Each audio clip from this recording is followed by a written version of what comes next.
Welcome to Unlocking High Performance, a podcast for leaders who believe great results should never come at the expense of their people. My name's Jason Lortzen. I'm an advisor to CEOs and leadership teams who want to accelerate performance in their organization without burning people out. Now, today, I want to talk about how our lenses and mindsets, kind of the way that we see the world, can become a leadership liability and what you should do to ensure it doesn't happen to you. And I was thinking about this because it's NBA basketball playoff season, and I was sitting on the couch the other night with my son watching an NBA game, and I caught myself a couple of times sort of commenting on how much the game had changed, how physical the game was, and just sort of the flow of the NBA game is so different than the college game, certainly the high school game. And I felt myself kind of almost slipping into saying, like, basketball didn't used to be played this way, or the way it used to be, right? That sort of, at least for me, is kind of that thing that I'm afraid of becoming. I don't want to be that guy, the get off my lawn guy, the guy that's always saying that the way it was in 1990 is better than the way it is today. But I could feel that. And that got me thinking about how much our lens on things affects kind of how we see things. So like if I had never watched a game of basketball before the other night, I would watch it, and that game is the game, right? It's just the way that it's being played. But because I grew up in a particular era, I grew up being taught how to play basketball a particular way. I grew up watching basketball being played a particular way. When I watch the game today, I'm seeing it through that lens. And the trick is, do I recognize, am I aware that I am seeing it through that lens? Because that lens can affect how I feel about the game. I could have been sort of grumpy and grumbling about, and you've heard this certainly, right? We make fun of our grandparents for this sometimes, like this isn't basketball, this is wrestling or whatever, right? That kind of reaction. And so I was in that moment, and that moment then got me to thinking about something else that happened to me in the past 6 months that very similar, but it has to do with work. I actually had signed up on behalf of a client to take a training class on an assessment tool that they use at this client because it was important to them. They invited me to go through the training program so that I understood the tool and could understand that in the context of doing work with them. And so I said, sure, because I'm always interested in learning about a new tool. And it was something interesting for me to kind of, I guess, get into training. I hadn't been into a training program for a while.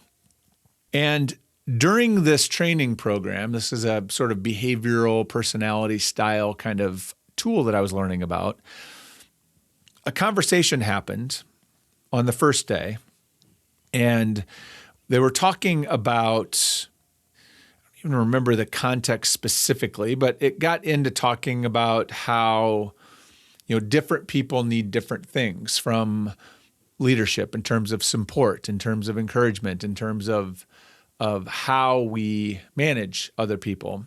And that the way that we show up for them is dependent upon, sometimes the way we show up is really dependent on our style, but what the individual actually needs is dependent on their style.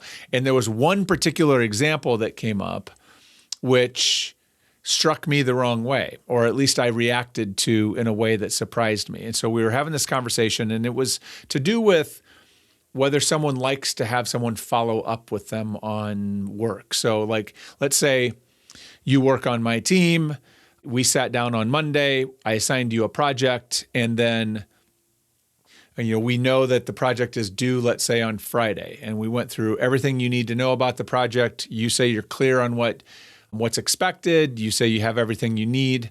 Now, off you go, right? You go to get to work on that project. Now, I have long believed that if we have that kind of clarity, then if I come to you on Wednesday and I say, how are you coming on that project?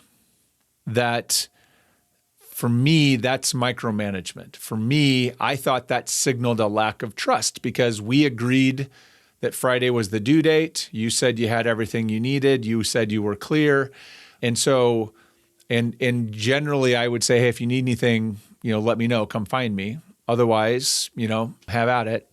So if I'm checking in with you on Wednesday, it's kind of a signal that maybe I'm not as confident or I don't trust you to get it done by Friday. That's how I always interpreted it. But what I learned is we had different people in the room that had different styles, and there were people in that room who said, no, that's not how they interpret it. And I found that really challenging. This was a pretty deeply held kind of mindset or belief that I had based on my past experience. And so I had a tough time accepting that. Right? I pushed back. I argued even with the instructor about this. And so then I got to thinking about it, and I was wondering if maybe I had I'd sort of picked up a lens or a mindset that wasn't grounded in reality.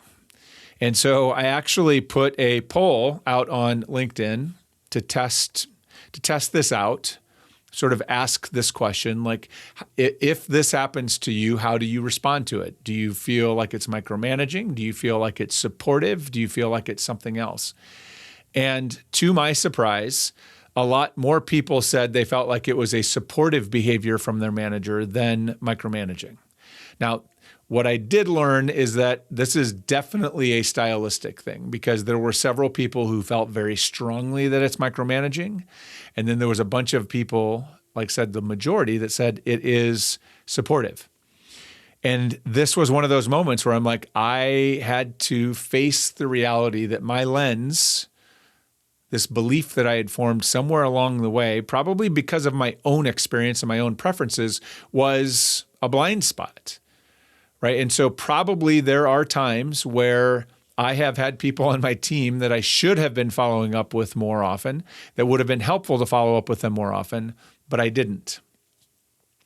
And so that was undermining probably how effective I was being for them as a manager and probably not supporting them and being in their best performance. And so I had to really reconsider my perspective, and I have a different point of view, a different understanding now because of that experience.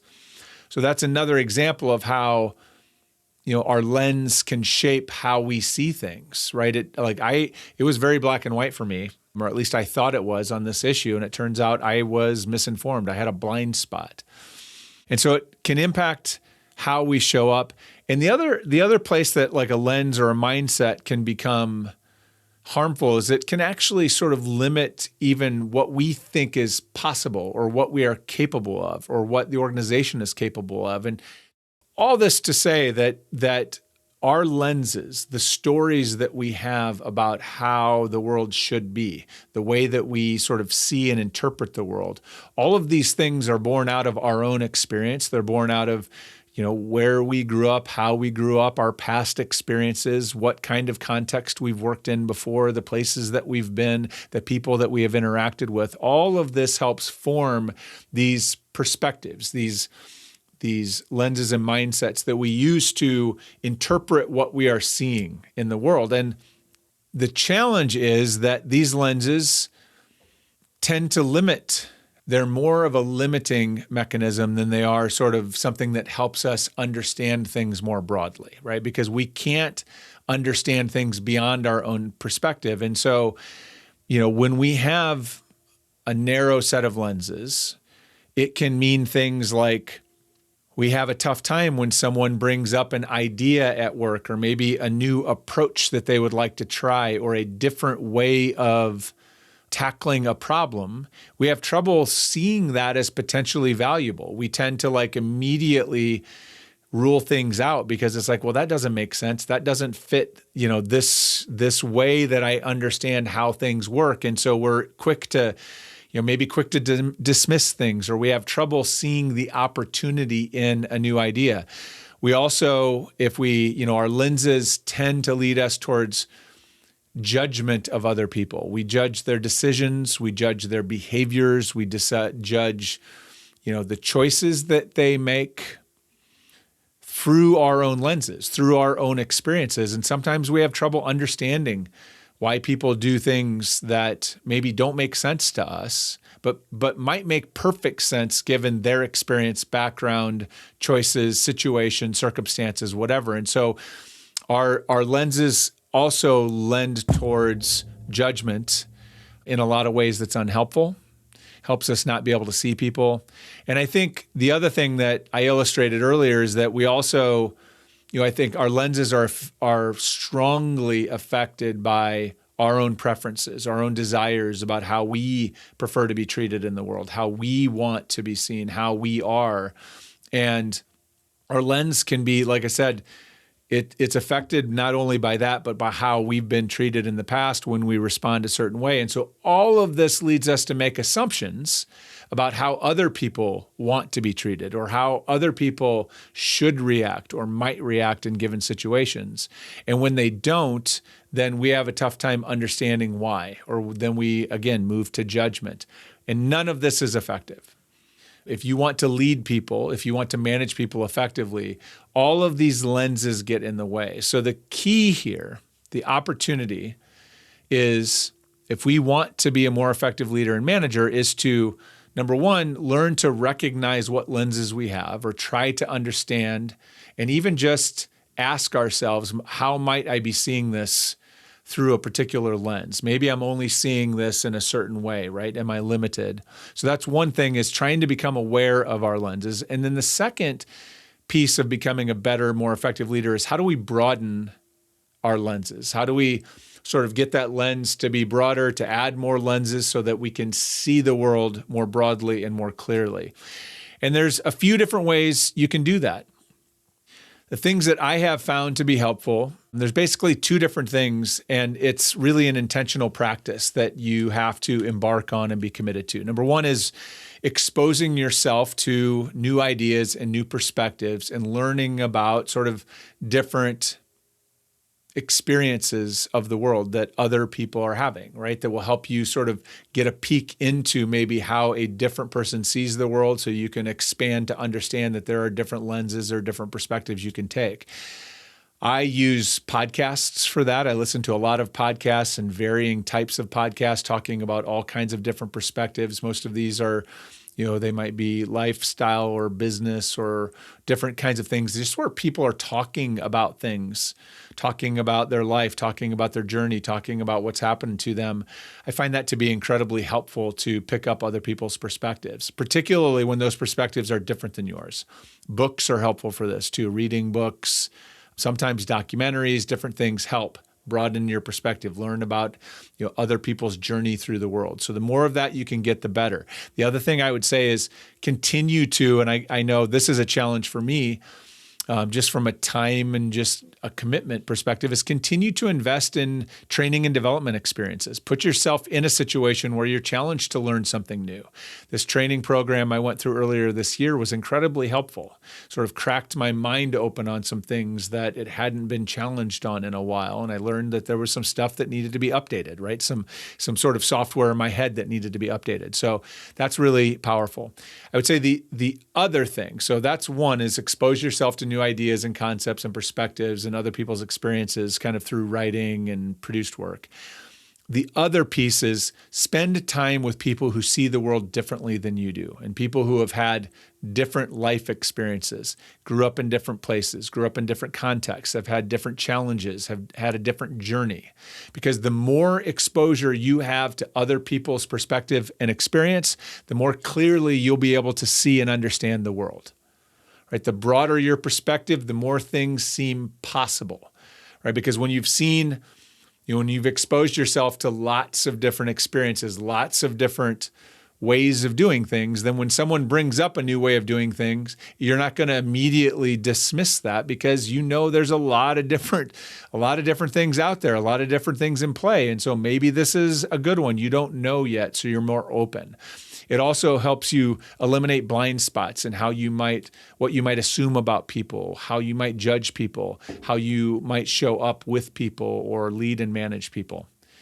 So the more clearly you can see the world around you, and the more clearly you can see the people in it, the more effective you will be as a leader. And that requires really just recognizing that you have lenses and you have these mindsets that limit how you interpret the world, and really trying to broaden those, adding new lenses, adding different mindsets, challenging your lenses and mindsets so that you have a broader perspective. Thank you for listening. I hope something in this discussion challenges you to go gain a broader perspective and then take that back into your organization to help both your people and your organization to thrive. Until next time.